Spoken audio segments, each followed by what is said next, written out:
آج تو ہم وہ قوم ہے نا، وہ قوم ہے جو ہم کسی کام کو شروع بھی کرنے جاتے ہیں نا تو بسم اللہ نہیں پڑھتے. ہم ایسے ہو گئے ہیں، ہم بسم اللہ نہیں پڑھتے. کسی بھی کام کرنے کے شروع میں ہم بسم اللہ نہیں کرتے، صرف سنتے ہیں. کہاں بسم اللہ کرنا چاہیے؟ کیوں جانتے ہو؟ اس لیے کہ ہر وہ کام، ہر وہ کاج جس کاج کو بسم اللہ سے شروع کیا جائے نا، اگر وہ کام ناقص ہو، نہ ہونے والا بھی ہو نا، تو اللہ بسم اللہ کی برکت سے اس کام کو پورا کر دیتا ہے نا. بسم اللہ کی برکت سے اس کام کو پورا کر دیتا ہے. لیکن آج ہم بسم اللہ نہیں، کھانے بیٹھے بس اب بریانی دیکھا تو بسم اللہ تو چھوڑو، جتنا جلدی ہو یہ حلق جو ہے نا اور پھول جاتا ہے، بس منہ میں گیا اندر، اتنا چکنا راستہ لگتا، ہائی وے ہو گیا، کہیں پر رکنے کا نام نہیں، سیدھا اندر. مسلمانوں، اگر بسم اللہ کر کے آپ نہیں کھاتے ہو نا تو آپ کے ساتھ بیٹھ کر کے شیطان بھی آپ کے ساتھ کھاتا ہے. استنجا، پیشاب جانتے ہو؟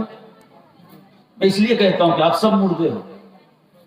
اگر کھیت میں لگ گیا نا پیشاب، کھیت میں ہے نا، دھانے کے کھیت، پیشاب لگ گیا نا تو بس کچھ نہیں، نہ پانی ہے نہ کچھ ہے، بس بیٹھ گئے، کر لیا پیشاب. اس کا بھی طریقہ نہیں معلوم. کیوں معلوم ہوگا آپ کو؟ اس لیے کہ آپ تو مدرسہ گئے نہیں.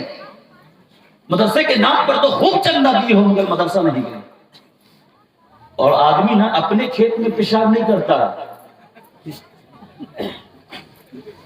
کسی آدمی کو، کسان کو اگر پیشاب لگ جائے نا تو اپنے کھیت میں نہیں کرے گا، وہ دوسرے کے کھیت کو دیکھے گا.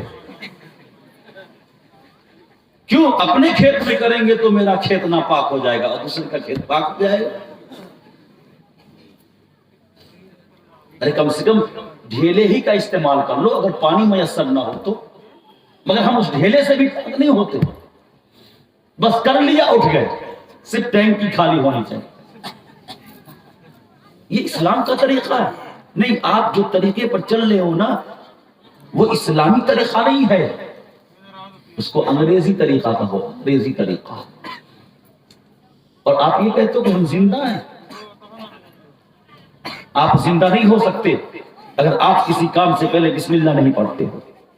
آپ زندہ نہیں ہو سکتے اگر آپ استنجا سے پہلے، اگر آپ استنجا نہیں کرتے. استنجا کا مطلب ہوتا ہے کہ جانتے ہو، استنجا کرنے کے بعد نہ اس جگہ کو صاف کرنا اور پاک کرنا.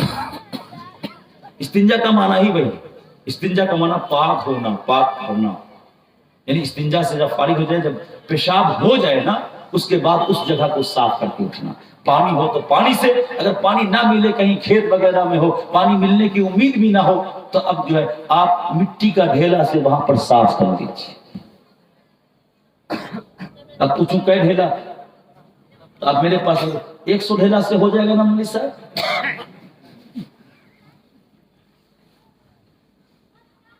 سیکھتے ہو، ہاں علم حاصل کرنا پڑے گا، وہ بھی علم دین حاصل کرنا پڑے گا. اور پانی پینے کی باری آئے تو بوتل لیا، کھڑے کھڑے پی رہے ہیں. دوسرا بھی شک میں پڑ جاتا ہے، کیا یہ مسلمان ہے؟ کیونکہ مسلمان مصطفیٰ کے شریعت کے خلاف نہیں کرتا ہے. جو مصطفیٰ کے شریعت کے خلاف کرتا ہے وہ مصطفیٰ کا وفادار نہیں ہوتا ہے، مصطفیٰ کا غدار ہوتا ہے. اور مصطفیٰ کا غدار زندہ نہیں ہوتا، مصطفیٰ کا غدار مردہ ہوتا ہے. یہ کوئی ملا نہیں کہتا، یہ اللہ کہتا ہے. مصطفیٰ کا غدار یہ زندہ نہیں ہوتا، یہ مردہ ہوتا ہے. اور اس بات کو کہا کس نے؟ کسی ملا نے نہیں، اللہ نے کہا. اس لیے بسم اللہ کرو. جانتے ہو اسی کتاب میں ایک شخص تھا جو اپنی بیوی پر نہ بہت شک کرتا تھا، بہت شک کرتا تھا، بہت زیادہ شک کرتا تھا. آپ بھی شک کرتے ہو گے، کہیں ٹکا رکھے ہے نا، اور اگر وہاں سے کچھ روپیہ نکل گیا نا، 100 روپیہ ہٹ گیا تو آپ سیدھے بیگم سے پوچھتے ہو، لگتا یہی لی ہوگی. ہو سکتا ہے کوئی سامان لینے کے لیے سنگھار کا سامان لی ہوگی ترنت شک لیتے. تو آپ کبھی کبھی آزمانے کے لیے نا گن کر کے رکھتے ہو 500 روپیہ ہی یہاں رکھیں, اب پتہ چلے گا کہ اس میں سے کچھ کم ہوتا ہے کہ نہیں ہوتا ہے. اب جب دیکھو کہ ہاں کم ہو گیا تو آپ بیوی سے پوچھتے ہو بیگم آپ نے لیا ہے؟ ہاں لیا. ہوتا ہے کہ نہیں ہوتا؟ کبھی کبھی شوہر کو بھی بیوی پر شک ہو جاتا ہے پیسے کے معاملے میں. وہ انسان بہت شکی تھا, بہت زیادہ شکی. اس نے سوچا نا کہ میں اپنی اس بیوی کو آزماؤں گا, اور اس کی بیوی کی عادت یہ تھی نا کہ ہر بات پر وہ بسم اللہ الرحمن الرحیم پڑھا کرتی تھی. اس کے بیوی کی یہ عادت تھی. شوہر بہت شکی تھا, منافقت قسم کا تھا, منافق تھا, وہ اپنی بیوی پر شک کرتا تھا. لیکن اس کے بیوی کی نا ایک اچھی خاصیت تھی, ایک اچھی خوبی تھی. اس کی بیوی, جس کو آپ بولتے بو بولتے نا, ہاں بو, اس کو بنگلہ بولنے نہیں آتا, صرف سمجھ جاؤ وہی کافی ہے. اس کی عادت کیا تھی؟ ہر بات پر بسم اللہ. کچھ بولے تو بسم اللہ, چلے قدم آگے بڑھائے تو بسم اللہ, روٹی بیلے تو بسم اللہ, روٹی توا پر گھمائے تو بسم اللہ, روٹی کھائے تو بسم اللہ, ہر چیز میں بسم اللہ. اس نے سوچا بہت بسم اللہ بولتی, اس کو ایک دن بسم اللہ بولنا چھڑانا پڑے گا. بسم اللہ سے کیا ہوگا؟ بسم اللہ میں بہت برکت ہے. بیوی بہت نیک تھی. اس نے سوچا میں اپنی بیوی کو نا ذلیل کروں گا. جانتے اس نے کیا کیا؟ ایک پیسے کی تھیلی لائی. پیسے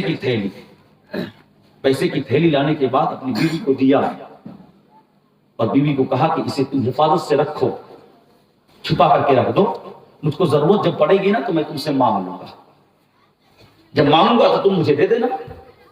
اب وہ نا چپکے سے دیوار کے پیچھے دیکھ رہا تھا کہ بیوی رکھتی کہاں. اس نے کیا کیا, ایک جگہ پر زمین کو کھودا, ماٹ کو کھودا. کھودنے کے بعد اتنا گڑھا کیا, 1 فٹ ہو 2 فٹ ہو جو بھی ہو, اس نے بسم اللہ الرحمن الرحیم کر کے رکھا. پھر ماٹی کے اوپر سے ڈھانپ دیا.